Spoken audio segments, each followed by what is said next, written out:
To my student, आपको हम application of wave partial differential equation का एप्लीकेशन हम आपको पढ़ाएंगे। वो भी वन डायमेंशनल होगा। इसमें वाइब्रेटिंग स्ट्रिंग होगा और उस वाइब्रेटिंग स्ट्रिंग, जैसे ये कोई स्ट्रिंग आपको दिख रही है, ये सीधी जो T1 T2 है, इसको पकड़ के घुमा दिया जाए तो एक वेव जनरेट होती है। तो जो वेव जनरेट होती है वो del 2y by del t square equal to c square del 2y by del x square, ये वेव का इक्वेशन होता है बच्चों। तो इस तरीके से इसमें इसका सोल्यूशन कैसे निकालेंगे, इस वेव का सोल्यूशन कैसे निकालेंगे, ये पूरा हम आपको डिटेल में एक एक चीज़ डिक्टेट करेंगे। तो हमारे चैनल में बने रहिएगा। और आपका इंजीनियरिंग मैथ 4 का पार्ट है, जो भी बच्चे इंजीनियरिंग मैथ 4 पढ़ रहे होंगे उनमें उनको ये इससे फ़ायदा मिलेगा। तो देखिएगा, इसमें हम आपको बाउंड्री कंडीशन जो है, बाउंड्री कंडीशन के बारे में बताएंगे। बाउंड्री कंडीशन कैसे यूज होती है, क्या होता है, पूरा डिटेल में बताएंगे। तो बने रहिएगा हमारे चैनल के साथ में, शेयर करिएगा, सब्सक्राइब करिएगा, लाइक करिएगा, कमेंट करिएगा। तो चलिए आगे चलते हैं वीडियो में करते हैं। तो कहीं ना कहीं ये समय को ये दर्शाता है, सी को जब हम सॉल्व करेंगे तो इस सी स्क्वायर को इधर लेकर चलेंगे। ठीक है, तो ये इसका इंट्रोडक्शन था बच्चों। अब ध्यान दीजिएगा, जब वेव, जो ये हमारा वेव इक्वेशन है, इस वेव की बाउंड्री कंडीशन होती है। इस वेव की बाउंड्री कंडीशन पहला है और ये दूसरा है, जो कि क्लास में हमने बताया है एक बार। ठीक है, कोई बच्चा अगर नहीं पढ़ा है तो बताइए, हम इसको फिर से समझाने की कोशिश करेंगे। ठीक है, और आपको ध्यान भी रखना है, सिलेबस भी थोड़ा देखना है। स्पीड, कुछ बच्चे कमेंट बॉक्स उसमें बताए हैं कि सर बहुत फास्ट पढ़ाते हैं, समझ में नहीं आता है। अब बताओ, हम बिल्कुल स्लो स्लो पढ़ाएं तो सिलेबस भी तो कवर करना है। अब आप जैसा हो हमें बता दिया करो, हम अपनी स्पीड रोक देंगे।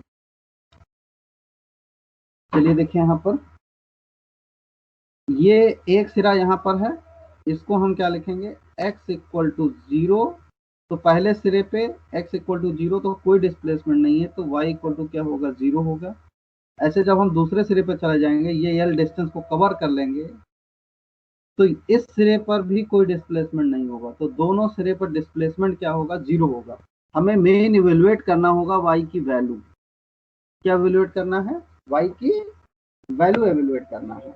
और y का जो रिजल्ट आएगा, जो सोल्यूशन लेट करते हैं, y इक्वल टू क्या मानेंगे, कैपिटल X और t मानेंगे। इसका सोल्यूशन क्या मानेंगे, x y small y equal to capital X t। तो ध्यान दीजिएगा, x पहले सिरे पे x बराबर 0 तो y बराबर 0, दूसरे सिरे पे y बराबर 0 तो क्या आएगा, x बराबर l आएगा। अब इसके बाद में दो बाउंड्री कंडीशन तो हर सवाल में लगेगा। हेलो सर, दो बाउंड, हाँ बेटा बताओ सर इसमें एक सिरे पर भी y बराबर 0 है और दूसरे सिरे पर भी एक y बराबर 0 है, ये समझ में नहीं आता, बता दीजिए। हाँ बेटा देखो, पहले छोर पे कोई डिस्प्लेसमेंट होगा कि नहीं होगा, बिल्कुल एक किनारे पे कोई डिस्प्लेसमेंट, कोई दूरी नहीं तय हुई है। तो x बराबर 0, y बराबर 0, यहाँ पर आपका डिस्प्लेसमेंट होगा। अगर हम यहाँ की बात करें, यहाँ पर y की वैल्यू कोई ना कोई वैल्यू निकल कर आएगी, लेकिन इस सिरे पर जब हम रुक जाएंगे, ठीक है, तो यहाँ पर भी y का मान क्या होगा, 0। ये पूरी दूरी तय करके आए तो x बराबर, हाँ, यहाँ पर भी ये इस सिरे पर क्या होगा, इस सिरे पर भी y बराबर क्या होगा, 0। इस सिरे पर क्या होगा, x बराबर 0 होगा। ठीक है, तो ये दिमाग में फिट कर लीजिए, दोनों बाउंड्री कंडीशन के लिए दोनों सिरों पर y का मान 0 होगा। y इज द डिस्प्लेसमेंट, जो हमें सोल्यूशन निकाल के लेकर आना है। ठीक, अब इसके बाद में तो ये दोनों के बीच में r लगा हुआ है, या तो ये सवाल में दिया होगा और या तो ये दिया होगा। इन दोनों में से कोई ना कोई एक गिवन होगा। अगर ये गिवन है तो ये लग जाएगा, ये गिवन है तो ये लग जाएगा। तो अब सवाल में पहचानना पड़ेगा, ठीक है, कि क्या गिवन है और क्या गिवन नहीं है। ठीक है, जैसे अभी हम आपको एक क्वेश्चन दिखाते हैं, अभी देखिए, जैसे ये क्वेश्चन है, क्वेश्चन दिख रहा है सारे बच्चों को, बोलो, क्वेश्चन दिख रहा है, बहुत छोटा तो नहीं आ गया है। हाँ, क्वेश्चन जैसे ये कह रहा है कि a string is stretch, string को खींचा गया है, फास्टन 2 पॉइंट यल अपार्ट, यानी कोई स्ट्रिंग है जिसको खींचा गया है ऐसे करके, कहाँ तक के लिए, यल तक के लिए खींचा। ठीक, तो यहाँ पर बेटा x बराबर 0 तो y बराबर 0, यल तक खींच के लाए हैं तो x बराबर यल, y बराबर यल। ठीक है, अब देखो सवाल देखो ध्यान से। ठीक, यहाँ तक लेकर आए, y बराबर 0 होगा। सॉरी,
ठीक है। तो y इक्वल टू क्या आएगा, कैपिटल X और T, इसका सोल्यूशन रेट करेंगे, समीकरण 2 बन जाएगा। ठीक है, तो एक बार इसको किसके रिस्पेक्ट में, x के रिस्पेक्ट में, del two y by del x square, x के रिस्पेक्ट में करेंगे तो t कांस्टेंट हो जाएगा, और यहाँ पर डेल बाई डेल एक्स लग जाएगा। Del two y by del t square, t इसमें कर रहे हैं तो x कांस्टेंट हो जाएगा, और del two T by del t square. ध्यान दीजिएगा, जब x के रिस्पेक्ट में करेंगे, जब इसको हम x के रिस्पेक्ट में करेंगे तो t कांस्टेंट हो जाएगा, और यहाँ पर सिंगल वेरिएबल है इसलिए ऑर्डिनरी लग जाएगा, जैसा कि मैं आपको समझा चुका हूँ। इसमें जब हम t के रिस्पेक्ट में करेंगे, t के रिस्पेक्ट में करेंगे तो x है, इसमें t जो है t के x कांस्टेंट हो जाएगा, और t के रिस्पेक्ट में D two T by D T square आ जाएगा। अब ये दोनों वैल्यू उठा के हम कहाँ पुट कर देंगे, इक्वेशन फर्स्ट में पुट कर देंगे। ठीक है, तो चलिए पुट कर देते हैं।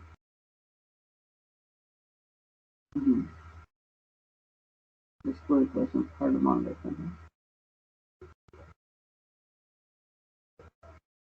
तो सोल्यूशन इसमें पुट करेंगे t वाली वैल्यू, तो capital x d two t t t square t square, यहाँ पर डी एक्स स्क्वायर पुट करेंगे तो कितना आ जाएगा, टी स्क्वायर, और x की वैल्यू क्या है, t d two x d x square, t d two x d x. अब बराबर सेपरेबल मेथड से इस t को हम t के साथ लगा देंगे, x को x के साथ लगा देंगे, d two t d T square 1 upon t square t 1 upon capital X d two x d x square. ठीक है, टी को टी, ये सी को हम टी के साथ इसलिए लगाए हैं क्योंकि सी एक प्रकार की क्या है, वेलोसिटी है, और वेलोसिटी किस पर निर्भर करती है, समय पे, इसलिए सी को हम टी के साथ फिक्स कर लेंगे।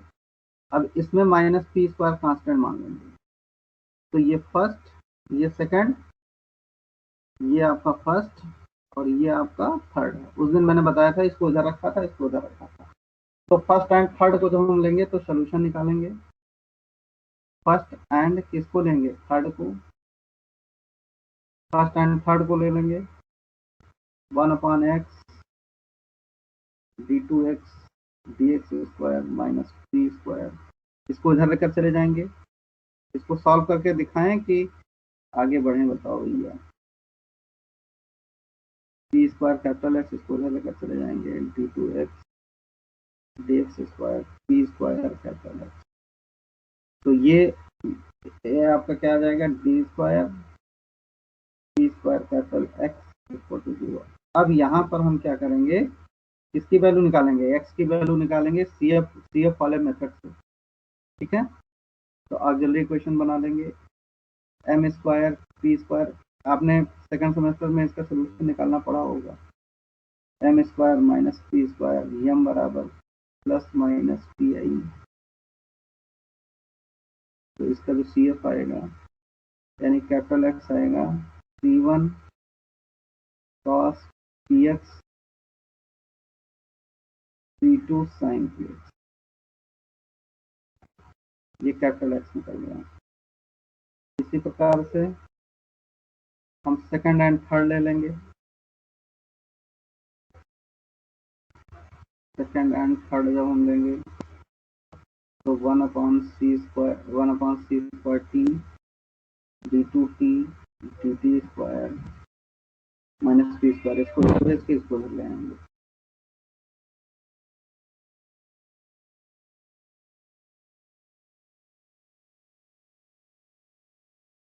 तो ये आपका क्या बनेगा d2t dt square p square c capital T, ठीक है। फिर ये क्या बनेगा b square p square c square p बराबर 0। और जल्दी इक्वेशन बना देंगे m square p square c square बराबर 0। तो m equal two plus minus p c i हो जाएगा। तो कैपिटल T की वैल्यू आएगी C1 C2 चूंकि निकल चुका है, अब यहाँ लिखेंगे C3 cos p ct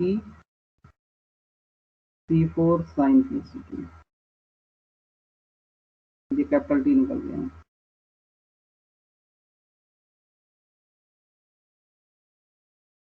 हाँ, अब जो सोल्यूशन निकल कर आएगा, जो क्या माने थे, सोल्यूशन क्या माने थे, u equal to x t माने थे ना, तो u equal to small x और t का फंक्शन है। तो कैपिटल एक्स की वैल्यू बच्चों क्या आया था C1 cos px C2 sin px और यहाँ पर C3 cos pct plus C4 sin pct, ये हमारा वेव का सोल्यूशन निकल कर आया है।